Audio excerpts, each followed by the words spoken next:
भी शारीरिक शिक्षक छत्रवाड़ी प्रिंसिपल सर, स्टाफ साथियों, प्यारे बच्चों, बड़ी खुशी का दिन है कि आज एक साथ में कई मेहमान हमारे विद्यालय में पहुँचे हैं और हमारा समाज सेवा शिविर की यही एक विशेषता है कि पिछले बार की तरह हम इस वर्ष भी बीच बीच में मेहमानों को बुलाते रहे हैं, बुलाते रहेंगे और आपको समाज से जुड़े हुए कुछ किस्से, कहानियाँ और प्रेरणा शब्द आपको सुनने को मिलेंगे। सीबीओ सर इस समय चुनाव ड्यूटी में है, फिर भी बीच में समय निकाल करके और विद्यालय में पहुंचे हैं। एक बार सारे तालियां बजा करके स्वागत करेंगे। मैं टीम पहुंचे हैं। एक बार सुबीर जी के लिए भी तालियां बजा दो। आप क्षेत्र के रहवासी हैं और जब भी हमें इनकी जरूरत रहती है ये विद्यालय में उपलब्ध होते हैं तो बड़ी खुशी होती है कि आपका सहयोग हमें मिलता रहता है। तो समाज सेवा शिविर में सबसे बड़ी बात यह है कि हम समाज के लिए जिए, क्योंकि हम समाज में पले बड़े हुए हैं। समाज से जो कुछ हमने सीखा है, ये अच्छा सीखा है तो बुरा सीखा है, वो हमारे वातावरण यानी समाज से सीखा हमने, और उसी के लिए हमें अब कार्य करना है। जहाँ हमें लगता है कि हमें कुछ गलत है वहाँ हमें सुधार की अपेक्षा है, और जहाँ अच्छा है उसको और अच्छा करने का प्रयास करना है। बाकी समय समय पर हमें समाज के प्रबुद्ध नागरिकगण और शिक्षाविदों का सहयोग मिलता रहता है। पिछली बार कई गुरुजियों को हमने बुलाया था, जिसमें समय समय पर जो सामाजिक बुराइयां हैं, विशेषकर दहेज प्रथा है, बाल विवाह है, मद्यपान निषेध का एक अपने पिछले साल टॉपिक रखा था। तो इस तरह से इस बार भी, क्योंकि अभी हमारा चौथा दिन ही है और चौथे दिन में और आपकी जो उपलब्धियाँ हैं वास्तव में काबिल तारीफ है, क्योंकि जो काम आपने किए हैं, एक तो बार जो सफाई की व्यवस्था करी है पटना दिवस में, तो जो नया बार वाटर कूलर की जो व्यवस्था की है राहगीरों के लिए, वहाँ पर जो आपने सफाई व्यवस्था वाइंटों को व्यवस्थित करने का जो काम किया है बहुत ही सराहनीय है। मैं सीबीओ सर को बताना चाहूँगा कि ये जो बच्चे हैं जब पहले दिन आए थे उनके मन में पता नहीं क्या भाव था। आज देखो ये रहा कि ये इनको कह दें कि लेट आना तो भी 10 मिनट पहले आते हैं। और गर्मी का दौर है, आज कल सर से निर्देश भी मिले हैं कि आपको गर्मी के जो दुष्प्रभाव है, जो हीट वेव चल रही है, उसके बारे में भी आपको सूचित करना है और प्रयास करेंगे कि आगे आगामी 2-3 दिनों में जब ज़्यादा लू की स्थिति रहेगी, हीट वेव की स्थिति रहेगी, तो आपके कैंप का समय भी हम थोड़ा कम करने का प्रयास करेंगे ताकि आपको कोई शारीरिक कष्ट नहीं हो। और ज़्यादा से ज़्यादा इसके बचाव के लिए आप पानी पिएँ। और हमने पहले दिन भी कहा था आपको कि जब घर से विशेषकर 5 SGR वाले जो बच्चे आते हैं अपने साथ में पानी की बोतल अवश्य लेकर के आएँ और जाते समय यहाँ से ठंडे पानी की बोतल भर के लेकर जाए और रास्ते में 1-2 बार पी ले। फिर जब गला सूखता है तो खून भी सूखता है, जब खून सूखेगा तो हम गर्मी की चपेट में आएंगे। तो इसलिए सबसे ज़रूरी है कि अपने आप को पानी से तरबतर रखें और ज़्यादा से ज़्यादा आप जो हरी पत्तेदार सब्जियां हैं, विशेषकर सलाद है इत्यादि का सेवन करें आप, और घर में छाछ, दही है इत्यादि अच्छी तरह से पिए। जो नहीं पीते हैं बच्चे तो ज़रूर गर्मी तो ज़रूर पिए आप, क्योंकि यही हमारे बचाव है। प्याज का इस्तेमाल करें। बाकी सर आपको बीच में बता देंगे, तो मैं ये सबसे अनुरोध करूँगा कि वो बच्चों को आशीर्वाद मदद करें।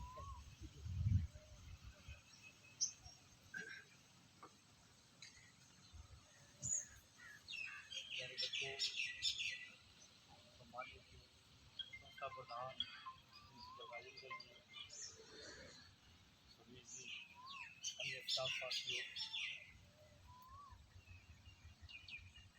बड़ी खुशी हुई है जानकर कि 23 बच्चों में से 22 बच्चे आए हुए हैं और वो जो बच्ची एक नहीं आई हुई है वो किसी शादी में पारिवारिक फंक्शन में गई हुई है। प्रभारी तो है ही यहाँ, लेकिन प्रभारी के साथ साथ संस्था प्रधान का विद्यालय में जो मिलना, ये तो कहने की बात नहीं होगी। संस्था का जो विकास भी हो रहा है, आप लोगों का शैक्षणिक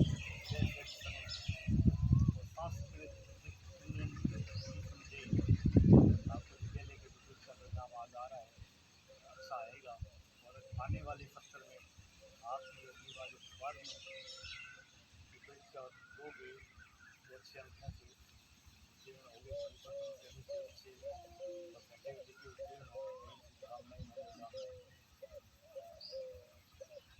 वो कह देते हैं ना, पूछ के पैर तो पालने में ही किसान है।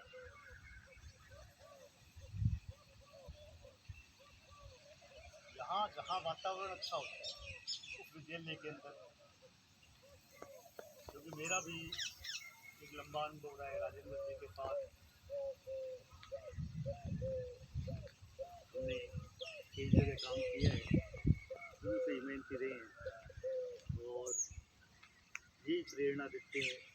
जहाँ संस्था प्रधान मेहनती होते हैं उस विद्यालय का स्टाफ और उस विद्यालय के बच्चे बहुत अच्छा परिणाम लाते हैं। मैं रेडियो परिवार की ओर से आप सभी को आशीर्वाद प्रदान करता हूँ कि आप जिस भी क्षेत्र में जाएं अच्छी सफलता हासिल करें। रही बात समाज सेवा शिविर की, गुरु जी ने अभी बताया कि समाज के साथ जुड़ाव करके हमें आगे बढ़ना है। इस शिविर का यही उद्देश्य है। बहुत सारी घटनाएं होती हैं, बहुत सारी बातें होती हैं शिविर के माध्यम से दी जाती है। और मेरा ये मानना है कि बच्चा क्लासरूम में तो सीखता ही है, क्लासरूम के अलावा यदि हम बाह्य वातावरण में जाएंगे और बाह्य वातावरण से हम बहुत कुछ सीखते हैं। और यदि आपकी कहीं भी रुचि है, किसी भी कार्य में आप अच्छा करें, चाहे वो खेल कूद है, चाहे वो विज्ञान मेले हैं, चाहे वो इंस्पायर्ड अवार्ड की प्रदर्शनी है, चाहे वो किसी भी प्रकार की सांस्कृतिक प्रतियोगिताएं हैं, यदि आप उनमें भाग लेते हैं और विद्यालय से बाहर अन्यत्र आप ब्लॉक में, जिले में, राज्य में या राष्ट्र में जाते हैं, तो वहाँ जाकर आप विभिन्न प्रकार के, विभिन्न स्टेट के, विभिन्न स्कूलों से आए हुए, विभिन्न क्षेत्रों से आए हुए विद्यार्थियों से मिलते हैं आप, और बहुत सारी वहाँ चर्चाएं होती हैं, बहुत सारी बातों पर मंथन भी होता है। तो मेरा ये अनुभव रहा है कि वो विद्यार्थी जो प्रतिभाशाली होता है और इस प्रकार की प्रतियोगिताओं में भाग लेकर बाह्य वातावरण से सीखता है, उसके अंक भी बोर्ड परीक्षा में भी सर्वाधिक आते हैं, श्रेष्ठ आते हैं। इस शिविर में आप आते हो, हर चीज़ का आपके लिए ध्यान रखा जा रहा है। मैंने देखा आप लोग श्रमदान कर रहे थे, बहुत अच्छा लगा। श्रमदान भी करो, अच्छी बातें भी प्रतिदिन आपके लिए, या 2-4 दिनों में एक बार आपके लिए कोई ना कोई यहाँ वार्ताकार आता है, वो बताता है जिस भी क्षेत्र से संबंधित होता है। मेरा ये मानना है कि यदि आप 12वीं के स्टूडेंट हो तो आपने क्लासरूम में बहुत कुछ सीखा है, लेकिन हम देखते हैं कि कई बार बच्चे क्या है कि कोई फार्म भरने के लिए आते हैं, बैंक में हम खड़े हैं या कोई उस स्थिति के या रेलवे स्टेशन पर खड़े हैं, हमने कोई खाते में पैसे निकालने का या खाता खोलने का या रेलवे में रिजर्वेशन करवाने का, जो फार्म भरने का कहता है, तो हमारे कदम क्या पीछे हट जाते हैं। लेकिन यदि हम इस प्रकार के आयोजनों में भाग लेते हैं, इस प्रकार के लोगों में, पोस्ट ऑफिस में जाके, बैंक में जाके, या यहाँ विद्यालय में रह के इस प्रकार के जो आवेदन पत्र कैसे भरे जाएंगे, ये सीखते हैं, तो हमें क्या है, हमें किसी भी प्रकार की दिक्कत नहीं रहती। और हम क्या है, हम अभिव्यक्त कर सकते हैं। अब मैं आपको कहूँ एक बात मुझे अच्छी लगी है कुछ बच्चों की, कि वो अपने साथ कापी और पेन लेकर बैठे। जो सीखने वाला बच्चा है उसके हाथ में पेन कॉपी आवश्यक रूप से होनी चाहिए। उसको कहाँ से क्या अच्छी बात मिल जाए। तो वो क्या है, उसको विद्यार्थी को क्या है, कोई भी बात है, चाहे वो मैं बता रहा हूँ, चाहे आपके गुरु जी बता रहे हैं या अन्य कोई वक्ता बता रहे हैं, कुछ बात तो हमें अच्छी लगती है, लेकिन सुनी हुई बात तो हम थोड़े समय बाद भूल जाएंगे। यदि वही बात क्या है, वही बात आप लोग कैंप में आ रहे हो, कैंप में कौन आता है, कौन क्या बताता है, यदि उसको थोड़ा सा आप नोट कर लो, उसी समय कर लो या उसके थोड़ा समय बाद आज ही कर लो, तो वो क्या है कि वो बातचीत आपके लिए स्थायी हो जाएगी। प्रतिदिन आप उस कैंप के अंदर जो कार्य करते हैं उसकी रिपोर्टिंग करते हैं, एक पन्ना प्रतिवेदन के रूप में लिखते होंगे कि आज हमें क्या क्या बताया गया, क्या क्या करवाया गया, उसके क्या लाभ थे या उससे हमें मतलब क्या नई जानकारी दी। तो ये चीज़ क्या है, लिखित अभिव्यक्ति एक विद्यार्थी के लिए होना बहुत ज़रूरी है। तो आप मेरे इस सुझाव के ऊपर अमल जरूर करेंगे, और जब भी आप ऐसे किसी भी आयोजन में जाते हैं या भाग लेते हैं तो आपके पास क्या है, आपके पास आपकी पेन डायरी आपके रूप से होनी चाहिए। आप कहीं भी जा रहे हैं, बाहर भी कहीं जा रहे हैं तो भी पेन डायरी रखें।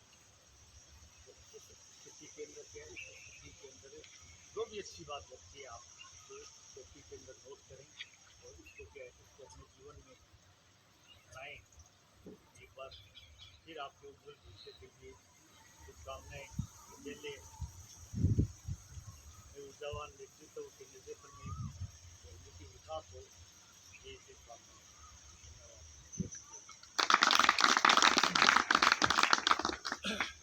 बहुत बहुत आभार।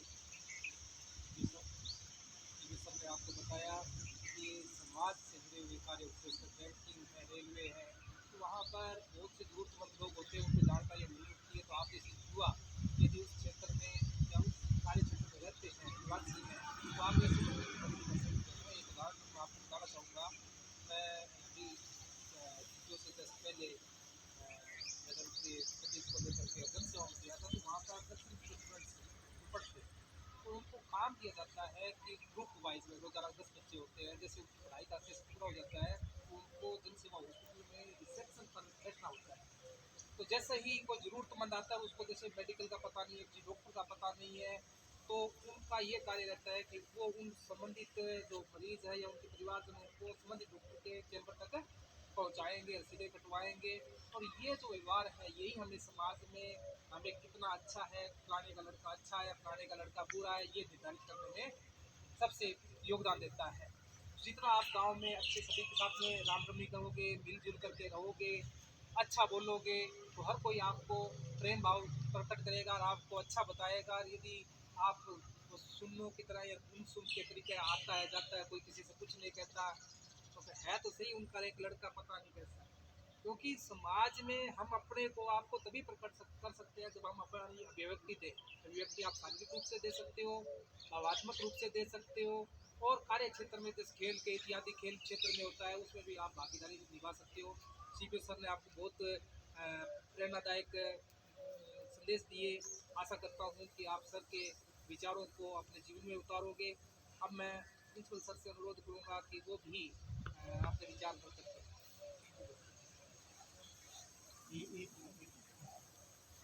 थोड़ा सा एक या दो मिनट अपना क्या किया है, आपको कैसा लगा है, तो ये आप में से कोई सोचे कि हमने ये काम किए, अपने शब्दों में ही बता दो, कोई जरूरी नहीं है कि हम लिखा हुआ है पढ़े।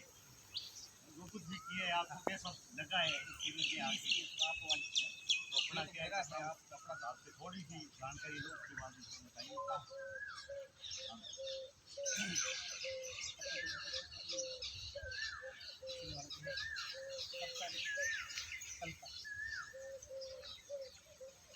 आज 19 मई 2024 को समाज सेवा शिविर का तीसरा दिन रहा। हम सभी 7 बजे विद्यालय प्रांगण पहुँचे। 7:30 बजे सभी छात्र छात्राओं ने त्रिभुजाकार में बैठकर ये तो सच है कि भगवान है प्रार्थना का गायन किया। इसके बाद शिविर प्रभारी श्री भंवरलाल जी तथा हम सभी विद्यार्थियों ने आज किए जाने वाले कार्यों पर चर्चा की। इसके उपरांत शिविर प्रभारी ने सभी छात्र छात्राओं को कार्य सौंप दिए। सभी छात्राओं ने मिलकर विद्यालय परिसर में बिखरे कचरे को इकट्ठा करके जलाया तथा पौधों में पानी डाला। किरण, दीपिका, शिवानी और शिल्पा द्वारा बाइक स्टैंड की सफाई की गई। छात्रों द्वारा रसोई घर के पास पड़ा मलबा ट्रॉली में भरकर एक निश्चित स्थान पर पहुंचाया गया और इकट्ठा किया गया। कार्य का समापन कर निश्चित स्थान पर पहुंचकर थोड़ी देर विश्राम किया। इसके बाद श्री सुरेश कुमार जी सर ने अल्पाहार, समोसे तथा मिठाई की व्यवस्था की। हम सभी ने मिलकर जाचम पर बैठकर अल्पाहार किया। इस प्रकार तीसरे दिवस का समापन हुआ और 12 बजे हम सभी ने अपने अपने घरों की ओर प्रस्थान किया। धन्यवाद।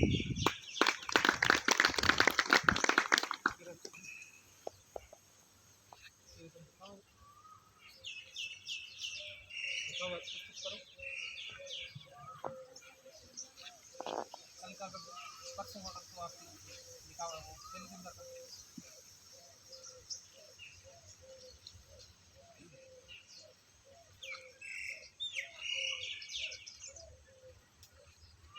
आज 17 मई 2024 शुक्रवार को हमारे विद्यालय में समाज सेवा शिविर आयोजित किया गया। आज शिविर का पहला दिन था। शिविर का समय 7:30 से 11 बजे तक का था। विद्यालय पहुंचने के कुछ देर बाद हम प्रार्थना स्थल पर पहुंचे, जहां ए मालिक तेरे बंदे हमने प्रार्थना गाई। प्रार्थना समाप्त होने पर हमारे शिविर के प्रभारी श्री भंवरलाल जी ने हमें समाज सेवा के महत्व के बारे में जानकारी दी। हमारे विद्यालय के प्रधानाचार्य ने भी शिविर की जानकारी दी। हम सब अपने अपने कार्य में लग गए। सबसे पहले जो विद्यालय के बाहरी तरफ जो सार्वजनिक वाटर कूलर लगाया गया, उसके पास आज साफ सफाई की। कुछ देर बाद विद्यालय की बाहरी तरफ साफ सफाई की। कुछ सफाई विद्यालय के अंदर की तरफ की। सफाई करते करते सभी थक गए थे और अंदर आके कुछ देर बैठ गए। कुछ देर बाद विद्यार्थियों को फलों का वितरण भी किया गया, जिससे उनकी थकान दूर हुई। फिर सभी विद्यार्थी एक जगह इकट्ठा हुए और अगले दिन के कार्य के बारे में बताया। फिर सभी विद्यार्थी अपने अपने घर चले गए। आज का दिन बहुत अच्छा गया।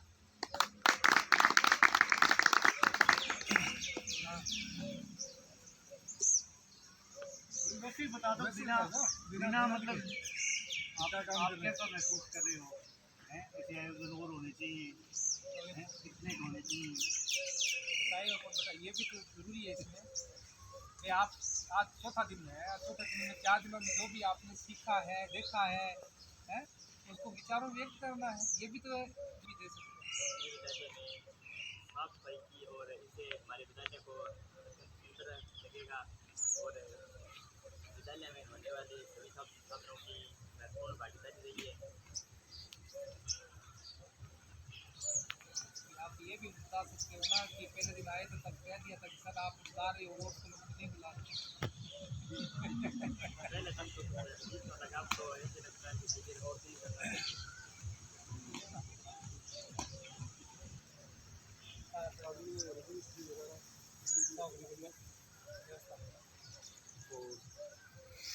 सबसे श्री जी वरिष्ठ कोटावाड़ी तिवारी श्री और जी दलनायक श्री विक्रम जी बदारा जी के साथ आए हुए रणवीर जी,